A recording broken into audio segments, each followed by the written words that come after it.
ها میشه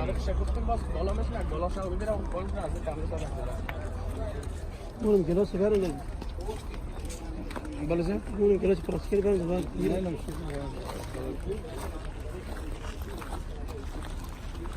ملائكته يصلون على النبي يا أيها الذين آمنوا صلوا عليه وسلموا تسليما اللهم صل على محمد وعلى آل محمد كما صليت على إبراهيم وعلى آل إبراهيم إنك حميد مجيد.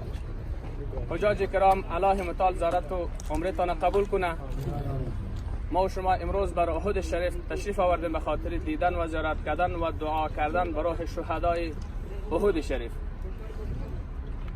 غزوه‌ای را که در بدر مد روز رفتم، نبی کریم علیه السلام اولین غزوه‌ای که پوز دشمن و ابو جهل را به خاک آلوده کرد غزوه بدر بود.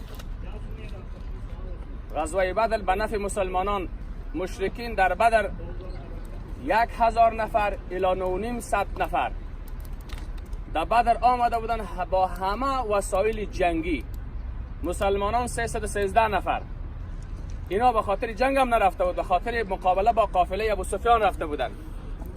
وقتی که ابو جهل آمدن در غزوه بدر، حضرت نبی کریم علیه السلام در خیمه در آمد، دعا کرد و پروردگارا اگر این دشمن این سعی کنه 3 چند مسلمانان، اگر 900 نفر باشه، 12 نفر مشرک مصرف جنگ ابو جهل به دوش گرفته بودند. 12 مشرک دست بلند کرد که ما خرچی اسکرا، نان، سواری، همه تجهیزات میتونیم اسلام از بخ بکن. من و تو مسلمان چی قربانی دادیم؟ 12 مشرک آماده شد که همه 1000 نفری ابو جهل را خرج میته که بر اسلام را بزن در غزوه بدر. خب به هر صورت وقتی که غزوه بدر شد، نبی کریم علیه السلام در خیمه در آمد، گفت دعا کرد دست بالا بلند. لشکر و جند پروردگار بسیار فراوان است. قدرت اعلی از همه قدرت ها بالاست. بناهن نبی کریم علیه السلام دعا کرد که اینا 1000 نفر، ما 300 نفر امکانات تجهیزات جنگی هم ناوردیم. ابو بکر صدیق آمد گفت ای رسول الله دست پایان که عرش خدا به لرزه آمده. ملائکه ها پایان شده به کمک مسلمانان.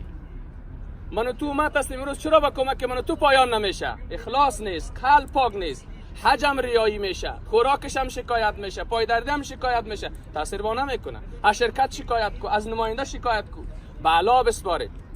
الله از قلب همگان آگاه است. نبی کریم علیه السلام دست پایان کرد، گفت ای الله اگر اینجا تو کمک نکنی کلمه گوی در این سرزمین کی میمانه؟ تو را به توحید کسی یاد نمیکنه، مشرک میگیره. ملائکه پایان شد که مزد 70 مشرک را مردار کرد با شمول ابو جهل. 70ش هم اسیر گرفت. وقتی که در مدینه تو طیبه آمدن، مشرکین غیظ و غصه گرفتن، دی جنگ آمده شدن. ببینید که در مدینه طیبه چقدر نزدیک است. اصلی متجاوز کافر است. ولی از مکه مکرمه در 460 کیلومتر اینجا چی میکنی آمده تو کافر؟ لشکرکشی کردی تو آمدن. در این ساحه که آمدن، نبی کریم علیه السلام از مدینه تو طیبه با جمع اصحاب و مجاهدین در این سرزمین آمدن. آماده جنگ شدن. اینمی کوره دیدی جبل الرماد یا رماد میگه. رماد به معنای زدن. عبدالله ابن جبیر قماندان بود. 50 نفر برش داد. رسول گرامی گفت سری کوه استاد شو، دشمن آمد بزن. یعنی که ما شما دامنش قرار داریم. این کوه احد نیست. کوه احد اونو کلان دراز دیگه است. این جبل الرماد، جبل در عربی کوره میگه. ما شما کوی زدن، تیرا را بگیرین دشمن آمد بزنین. وقتی که در این ساحه جنگ شروع میشه، در مرحله اول مسلمانان دشمن را شکست میده و متو فرار میکنه. طریق مکه میگه مسلمه فرار میکنه. خالد ابن ولید مسلمان نبود در وقت. خالد ابن ولید مبارک مسلمان نبود. اما عسکرایی که 50 نفر در سر کوه بودن، نبی کریم علیه السلام در حدیث امام بخاری میفرماید که اگر گوشت شما را مرغام ببره، کوه را سنگر اعلان نکنین. وقتی که دید مشرکین گریختن، نفراشان مردار شدن، اسبایشان ماندن، یک دو سه عسکر گفت که بیا غنیمت جمع میکنیم. این گناه نیست خواه. در فکر خود که دشمن شکست خود دیگه میگره زمیره دیگه، بیا تیر و نیزیش جمع کن. از این کوه پایان شد. اون در این ساحه مصروف وسایل جنگی دشمن گرفتن گرفت. خالد ابن ولید از این طرف نظر کرد که اینا در اینجا مصروف شد، از پشت کوه خبر نداره. خالد ابن ولید با چند اسبکی اینم در اینم تو آمدن، اینم پول کل جور کرده به می ساحه آمدن. مسلمانان در این ساحه بودن، از پشت کو خبر ندارن، چون سر کو را مجاهدین اعلا کردن، پایان تا شده. خالد ابن ولید حمله کرد، از اون طرف حمله کرد، دیگه از رو برو آمد. همه مسلمانان را در اینجا غافلگیر کردن، در بین در آمدن. اینا پیاده زدن شروع شد. 70 نفر مجاهد و مسلمان، 73 75 نفر در اینجا شهید شد. هنده زن ابو سفیان هروی وحشی را گفته بود برادر مرا این کشته هست در غزوه بدر، اگر اینمی حمزه را اگر تو شهید کردی و زد جگرش را ما آوردی، ما اینمی حلقه دست و گردنبند خود به تو تحفه میدم و تو آزادم است. هنده زن ابو سفیان. در اینجا جنگ شروع میشه، درگیری شروع میشه. مسلمانان در مرحله اول دشمن را شکست دادن، در مرحله دوم چون از دو طرف غافلگیر کردن، خالد ابن ولید تکنیک جنگ را میدانست، از اون طرف دیگه گروه زدن شروع شد. مسلمانان کمی ضعیف شدن گرفت، 70 نفر شهید شد. هروه حضرت حمزه را با نیزه زد، در سینی حضرت حمزه نیزه مشرکا اصابت کرد. حضرت حمزه افتید. شیطان هم صدا کرد، مسلمانان سراسیمه شد قد قتل محمدون. شیطان صدا کرد که محمد علیه السلام هم کشته شد. چرا رهبر را وقتی که شکست شده گوش دیگرا و عسکرا بیاندازی، پایماندگان کل میترسه. باز این صدای شیطان بود، اما رسول گرامی در میدان اعلان نمیکرد، زدن شروع بود. این آواز شیطان بود که مسلمان ضعیف بسازه. حضرت حمزه شهید شد. هروه وحشی هنده را صدا کرد که بیا، همون کسی را که خواسته بودی ما از پا در آوردم. سینی حضرت حمزه را شق کرد، گوش حضرت حمزه را برید، بینیش برید، جگرش بیرون میکشه. میگه هنده بیا امی خونی حضرت حمزه را بنوش که با نوشیدن خونی حمزه دل تو شاد شود، دل تو یخ شود. حضرت حمزه را اینجا شهید کردن. بالاخره همون جوایز و توفیقی را که هنده وعده کرد بود به حضرت کشتن حضرت حمزه، او را به او دفع داد، به هروه وحشی داد. وقتی که جنگ به پایان میرسه، نبی کریم مثلا اونجا غار سلیمانی است، خب رسول کریم علیه السلام در اونجا میرن، مسلمانان پسکی میرن. حضرت نبی کریم علیه السلام را دشمن با سنگ نظامی سنگا میزنه، دمی دو دندان پیش رویش میخوره. رسونایا میگه دو دندان صدف مانندی که از آفتاب اونها یک روز در خانه کالای حضرت رسول گرامی را پینه میکرد، دماغ میکرد. در خانهش چراغ نبود. او زنان میدانین یک روز اگر گاز پیکنیکتان خلاص از سر شوهر 100 منت میکنی، رهبر انس و جن از زنشان در خانه چراغ نیست، با سوزن کالا میدوزه. اما در بین بوریاز فرششان بوریا بود. حضرت عایشه صاحب دستک زده میپاله، رسول گرامی در آمد گفت عایشه صاحب چی میکنی؟ گفت قربان لباستون میدوختم، سوزن دستم زمین غلط گم شده، پیدا نمیشه، چراغ نیست. رسول گرامی لبش که پس شد، دندان معلوم شد، آفتاب ها خجل میکشه. همین خانه می تا از نور در میگیره، سوزن حضرت عایشه پیدا کرد. همون دندان صدف مانند دشمن در اینجا به شهادت میرسد.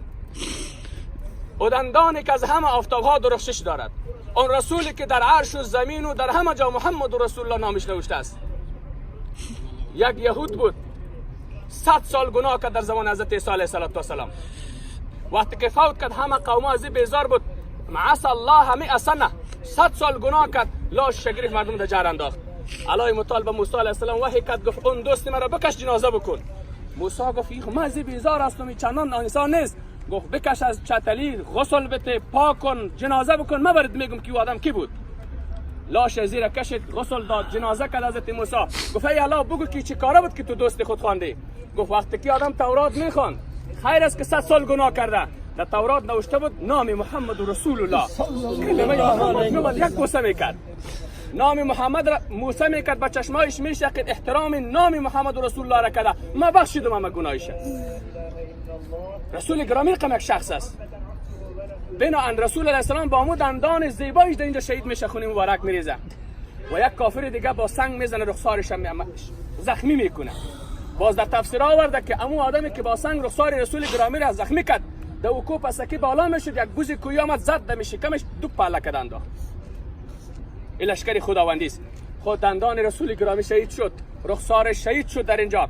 دو بلندی یک کوگک بالا شد، رسول گرامی بسیار زله شده بودک. والله هم حضرت طلحه هست، شانه خدا به رسول گرامی داد بالا کرد. شانه خدا برش داد. رسول گرامی بالا شد، استاد شد. بالاخره حضرت علی صاحب و حضرت عمر صاحب زدن شروع کرد. پس دشمن شکست خود رفت.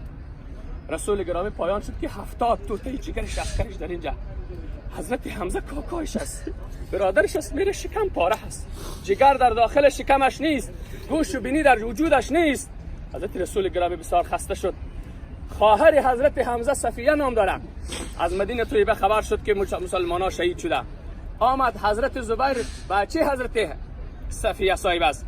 رسول گرامی گفت مادرت دور بتی در پیش نیای که اگر جسد برادرش رو ببینه زن رحم دل از خود تکه تکه میکنه. زبیر رفت دم مادر، گفت مادر جان نیاین، چی میکنین؟ خیر است، این تو گپی نیست، مشکلی نیست، همه جور است. یک تا سکه زد، گفت بچه‌م پشو، میدانم که برادرم شهید شده. باز دیگه طرف خود کش کرد. رسول گرامی گفت هلاک و بان بیا. گفت صبر میکنم.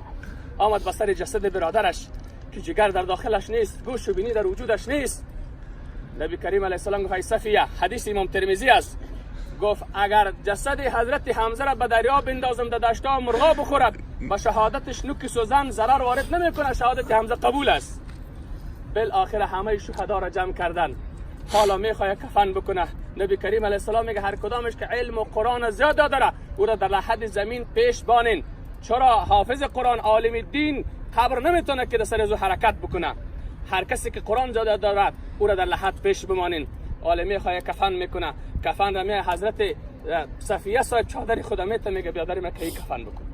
واسه که سرش بود میکنه پای حمزه لج میمونه، پای لج میکنه سرش لج برهنه میمونه. حمزه ای که دشمن را در برابرش مانند شیر مرد استاد میشد، امروز کفنش او را پود نمیکنه. نبی کریم علیه السلام گفت سری حمزه را بپوشانین. در پایش علف اسخیر گفتن، یعنی رقم علف هست به شکل پخل شالی. او را گفت سری پای حضرت حمزه بنداز. این میفهمیدین در برابر قیمت جگری حضرت حمزه آمده. آیا حمزه خواهر نداشت؟ حمزه مادر نداشت؟ به خاطر دین در اینجا جهاد کرده است، این سرزمین فتح کرده است. و برکت خون حضرت حمزه است که من تو در این سرزمین پا میزنیم و قدم میزنیم و به زیارت این شهدا میاییم. حضرت حمزه به قیمت جگرش این دین را آورده. رسول گرامی او دندان صدف مانندش دین به تو آورده است، با او رخسار مبارکش دین آورده است. دین زحمت دارد، دین مشکلات دارد، دین خدمت کردن کار دارد، دین اخلاص کار دارد. حجاج کرام بناهن نبی کریم علیه السلام بسیار خسته شد، بسیار رنج برد. بالاخره اینا ساحت دشمن گریختن، در یک ساحه رسیدن. ابو سفیان گفت که آل خود مسلمانا را کشتیم، بیا پس حمله میکنیم، مدینه طیبه را میگیریم. در آیت قرآن کریم است، علی مثال میگه در قلب ابو سفیان ترس انداختم که پس دور نخوره و فرار بکنه. بین آن نبی کریم علیه السلام در اونجا در غار چند ساعت استاد شد. وقتی که شهدا را دفن کردن، در روحشان دعا کردن، کفنشان کم و کوری هرچی کد دورا پورا کردن. رسول کریم علیه السلام بسیار خسته شدن. حضرت علی، حضرت ابوبکر صدیق از چهار طرف استاد بودن، میخواست که با دشمن انتقام بگیره. رسول گرامی علیه السلام گفت خیر است، این شهادت هم بالاترین مقام است که علی مطالبه شهدا داده است. بناهن در اینجاست که یک زن از مدینه طیبه، یک زن انصاری میآید، خبر شده که رسول الله علیه السلام شهید شده. چرا؟ شیطان آواز داده بودن. در مسیر راه میآید، کسی میگه مادر کجا میری؟ بچه شهید شده. میگه بچه را غمش نکن. شوهر شهید شد در جنگ. میگه نه، رسول الله را نشان بدین. چقدر رسول گرامی را دوست داشت. رسول گرامی را نشان بدین. امی سیاست دستکن و پاکان میگه یا رسول الله کجاستین؟ ای رسائل میکنه، میگه رسول الله شما هستین. رسول گرامی میگه بگوی مادر من هستم، من زنده هستم. گفت غم شوهر، پدر، بچه همه یک طرف، اما رسول گرامی نباشه زندگی نمیشه. تو پای دین و اسلام ما هستین. این سیاست محبتی که با رسول گرامی داشت اندمی ساحه میایه. این جبل رماد میگه عبدالله ابن جبیر سرکرده قماندانشان بودن. کلا نمی 50 نفر شهید میشه که جمعاً 73-75 نفر شهید میشه. در این ساحه جام شهادت مینویسه. این ساحه را احد میگه. احد به معنی کوی یکتا. این طرف یک کوه تنها سرش بالا شد. سر از این براتون نشان میتم. اوجای کرام فقط ما دعا میکنم شما آمین بگین. از این بالا دیگه گپ نمیزنم. فقط با اشک ریزان دعا میکنیم که خدای متعال قتل و قتال از خصوصا از همه دنیا از افغانستان دور کنه. الحمدلله رب العالمین و صلات و سلام علی رسوله الکریم محمد و آله و صحبه اجمعین. خداوندا حج همه حجاج مسلمانان را قبول بگردان و از ما مظلومای افغانستان هم قبول بگردان. یا الله حجت به ما حج قبول شده نصیب بگردان. یا الله حج به ما تاثیر مثبت بکند. یا الله اگر دروغ میگفتیم دروغ را بس کنیم. یا الله خیانت میکنیم خیانت را از ما بگیر. یا الله با پا طرف گناه میرفتیم پای ما را بگه به سوی گناه مبر، دست ما را مبر، چشم ما را به گناه سوق نتی. یا الله یا رحمان یا کریم یا ستار، به برکت خون حضرت حمزه، به برکت توته شدن جگر حمزه، به برکت دندان رسول گرامی که قیمت همه دنیا و عرش و الله را داره.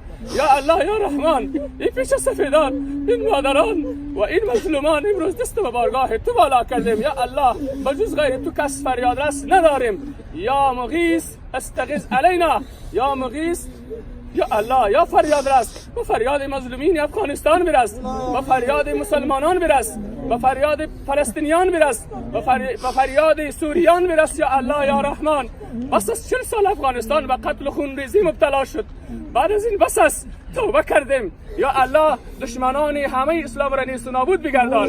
یا الله خائنین وطن ما را توفیق و هدایت نصیب بگردان.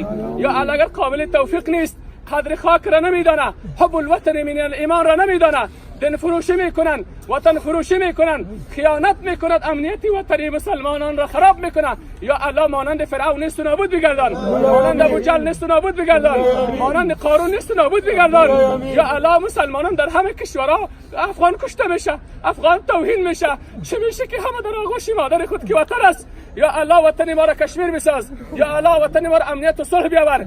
یا الله وطن ما و چند معدن داره، باز ما گناهگر در صفحات صرافی برین یک پول افغانی نوشته است. یا الله یا رحمان یا کریم یا ستار، افغانستانی که تاریخ دارد، افغانستانی که شهید داده است، افغانستانی که اولیاء الله دارد. یا الله افغانستان بساز، افغانستان قوی بساز. یا الله یا رحمان یا کریم، با برکت اشک بیوزنان افغانستان، با برکت اشک یتیمان افغانستان، یا رحمان یا کریم یا ستار یا غفار، صلح سرتاسری نصیب همه کشورهای اسلامی و به ویژه افغانستان مظلوم، افغانستان رنجیده، افغانستان فقیر نصیبش بگردان.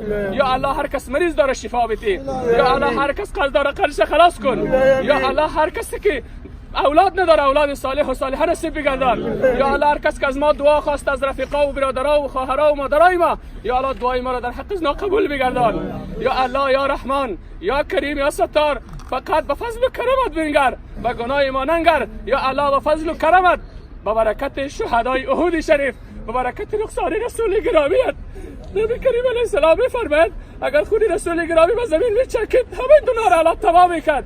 یا الله یا رحمان برای روز آخرت توته شدنی هر توته جگری حمزه در میدان محشر استاد شود.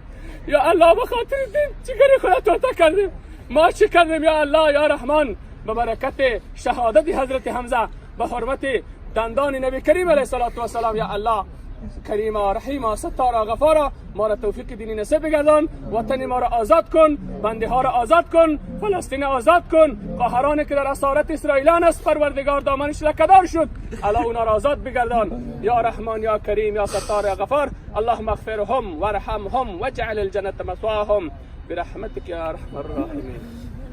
همه جا بالا شو نکسایل بکنیم پاس تماشا.